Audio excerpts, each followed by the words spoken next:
So a couple of days ago I made a video about how our homes are a direct reflection of the content of our minds.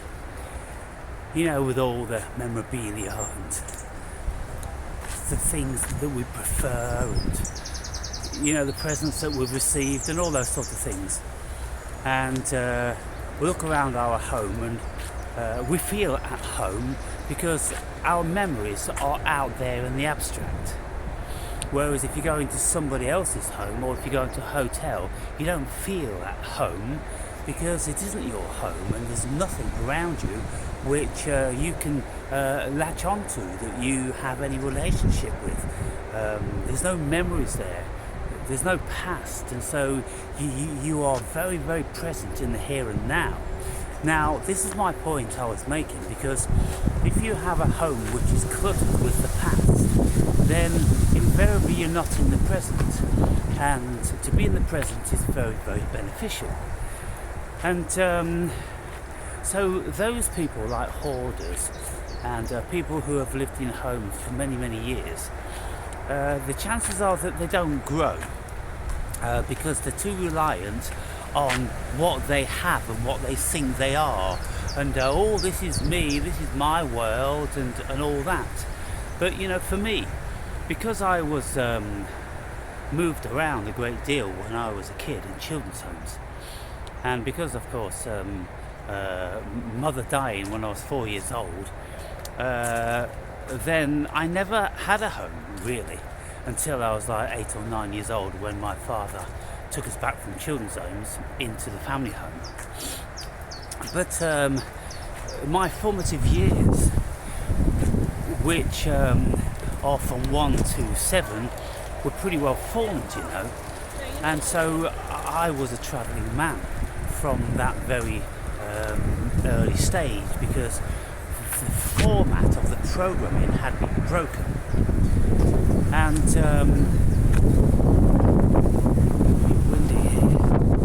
so when I'm saying that those of you that have all this clutter around, well, it's an indication of the clutteredness of your mind, because you're hanging on to it all, and you are being reminded of it on a daily basis. And every time that you go looking for something in a cupboard, you pull out all that previous stuff, you go, oh, I remember this, oh, I remember that, and it's a reiteration, isn't it? And so if your mind is constantly full with all that stuff, then the chances are you're not looking for anything new, because you're settled and you're happy with that little world. And so that probably applies to many things that you do in your life. Not necessarily, I mean, you could still like travelling a great deal, you could still like reading and educating yourself, but generally speaking.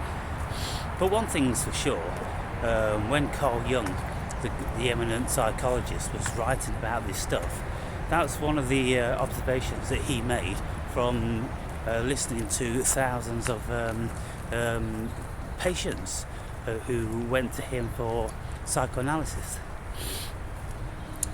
Now, one person in the comments said, oh, what about all these videos that you have? You've still got those and you're putting them up. Haven't we entered into the paradox? And I'm like, well, we never leave the paradox. The cosmos is a paradox. How can you leave the paradox? How can you enter in and out of it? It just is. There's no avoiding it. Everything we do is a paradox because the cosmos is a paradox. And so when people say things like that, I mean, I wonder how much contemplation goes in to statements like that. Because with the slightest of reflection of what's being said, it's kind of like, well, you know, we can't really enter in or out of the paradoxical nature of the cosmos. I don't know whether you can in another dimension, but most certainly this dimension that we're in is paradoxical. And so we're either in it or we're not. And many of the greatest of thinkers, and any great thinker, would very quickly realise that the world is paradoxical, and so therefore we are a direct reflection of it. But when we look at these videos that I keep on a hard drive, it is hardly the same context, is it? It's just a little black hard drive in a cupboard, and it has about 4,000 hours of videos on it. And so now and again I bring them out and I upload them. And what this hard drive is an extension and a true representation of my thoughts, words and actions at the particular time when the videos are made. So sometimes I will speak about things that I was doing in the past, some like astral projection experiences, or supernatural experiences and the other.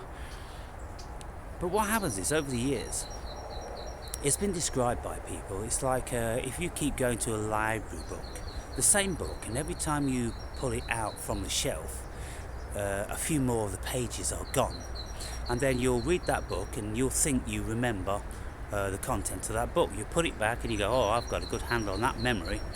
But then when you go to pick that book out again, could be a week later, could be a year later, there will be several pages of it missing. And also it could be on auto write, it could be rewriting scenarios. That's invariably what happens. Lots of memories are lost, but many memories are rewritten. We search for that original experience, but if the mind can't recall it appropriately, then it has a propensity to fill in the gaps. And so that's what happens. And so yesterday I was listening to a couple of my astral projection videos, ones that I never included in my book, and ones that I don't often speak about because they're like, more obscure and not that sensational and all those sort of things. And I realised that upon reflection, what I'd said originally was quite different to how I thought about those experiences now. And so whether they get clouded with other astral projection experiences, other knowledge that we've picked up along the way, or whether the mind just creates and invents what it thinks. And it's like Sigmund Freud used to say, dreams are the royal road to our unconscious, and they are wish fulfillments. So when we're dreaming, we are fulfilling the wishes that we could live but can't in this realm. For instance, if you're married and you have a dream of meeting someone else and having sex with someone else, well, your unconscious is providing that wish fulfillment, and it's satiating to a degree because it gives you the experience of having that so-called reality, but it was a reality in the dream world, and so there was no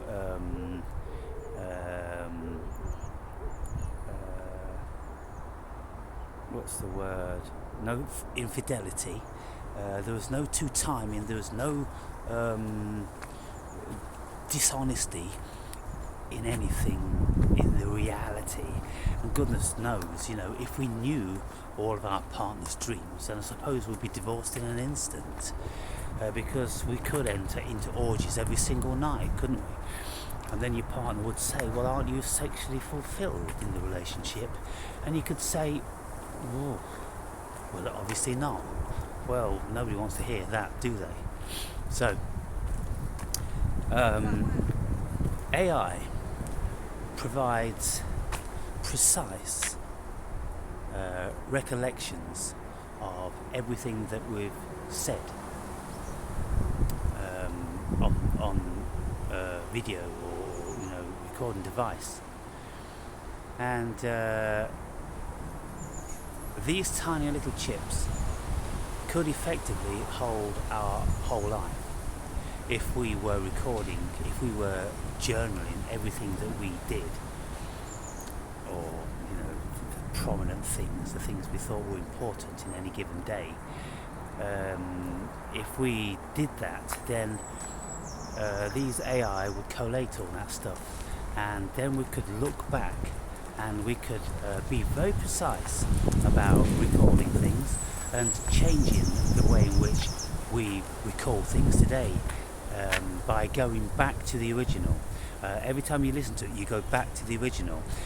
Instead of having no original, then your mind will keep creating. It will get more and more obscure as time goes on. But if you have the digital replication of that, you can always go back to see what exactly it was you said. So that's very, very important. And so we can see the huge benefit of AI.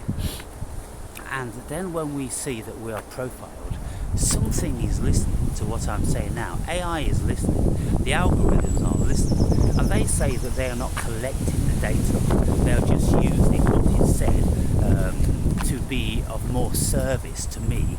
So if I say something like the Maldives Islands, I feel like going to the Maldives Islands. Now, I'm pretty sure that in my feed, sometime later today, I'll have videos about the Maldives, or adverts offering holidays. Albeit there's very, very few adverts on my YouTube, because I have an app that bans them. But I'll get videos about the Maldives. And so we know that we're being listened to. We know that every single bit of information is being collated by AI to governors and to provide for us and to sell us stuff. But not only that, it's profiling the human being. The human being has to be profiled in its finest of details, because that way the world will become much more efficient. Business will become much more efficient. Government will become more efficient. Everything conceivable in relation to the human being will become more efficient, because these huge computers will know what we like. They'll know how much time we spend on this and how much time we spend on that, and what we like to do on holiday, what we like to do in our free time. And so with all this information, then they can build leisure centres and provide holiday destinations and entertainment and all that different sorts of stuff. So what I'm saying in the video, where we've got all this stuff in our house, is it keeps you constantly in the past. Whereas what I'm doing with my videos, as soon as I put them away again, they're not in the forefront of my mind.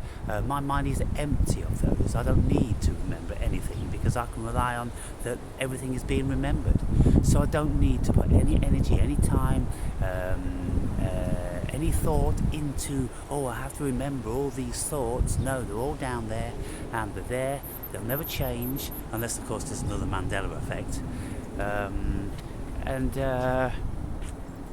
So it frees up my mind. And so this is one of the reasons why I make these videos, because I'm so prolific in my thoughts. I record them so they are there, and I can go back whenever I want to say, what was I saying 5 years ago?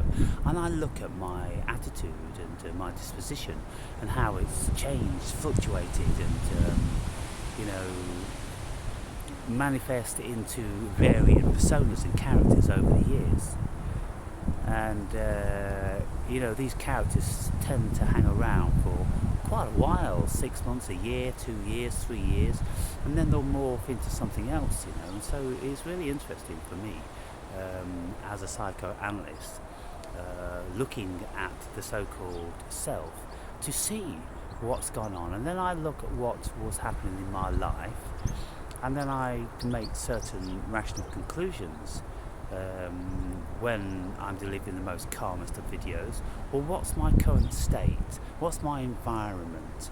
What's my external environment? Because that's creating my internal environment, and vice versa. And So yeah, it's very interesting. And then when you've got the information, you can plan, and you will know how you act. If, for instance, I decided to leave this city and go to somewhere new, I know that I will be absolutely prolific with my inspiration, and I will be making much more interesting videos of the world in the abstract, rather than if I'm walking up the same old, then there's not that much going on. Then I'm relying on what's going in the internal, and then I'll just pick up on little things like what someone said in a comment, or a few words spoken in the gym, or things like that, you see, which mostly just pertain to the ego, and not necessarily that interesting for most people. But if I'm out in the abstract and I'm looking at this church and this castle and this old cobble street, then that's much more interesting for you, the viewer, isn't it? So we can see all that stuff going on. But yeah, what I'm doing, people, make a note of this. Try to remember this if it's at all possible. What I'm doing by relieving my mind of all this stuff. This is why journaling is so important, because you relieve it from your mind. You don't carry the weight of it. You put it down. It's very, very powerful. So I put my thoughts down on digital form, and then that frees my mind, and it frees the body, and I walk around each day in a certain bliss, because I'm not carrying the weight of anything. Because if I want information, then I can look on certain portals for information. I can look in books, I can listen to videos, I can watch my videos and all different sorts of stuff like this. So like an intranet where it borrows information from the main server, that's what I do. I don't necessarily need to keep anything in here, because I'm more reliant on borrowing it from a bigger source, you see. And so this is something that we might benefit from if we think about that. And it puts us present in the now, and we're not living in the past, we're not projecting into the future, we're just in the now, which enables us to be more calm and observant and realize things and see things, because our heads and minds are not filled. You see? That's the difference, people. Free up your minds. So, this is where the world is going in any case, because everybody has their photos and life on Facebook and things like that. And when anybody wants to know anything, they just look on the first page on Google. And so more and more people are becoming more and more empty-minded, because they're becoming more reliant on AI. And so you would have thought that more people would in actual fact be maybe awakening or feeling free or feeling more present, even though they seem to be very, very captivated by these devices. So again, we enter into another paradox. You would think that if they're not retaining all the information in their minds and they're relying on the gadget, then as soon as they turn the gadget off, they're free. But it appears that they almost can never turn the gadget off, and so they are captivated by the gadget. So it's kind of like they are becoming the gadget's becoming them, and so slowly AI is absorbing human consciousness, isn't it? Because there's nothing going on in the abstract. It only goes on when they're tuning into stuff. That's the only time they're ever stimulated. Bizarre, huh?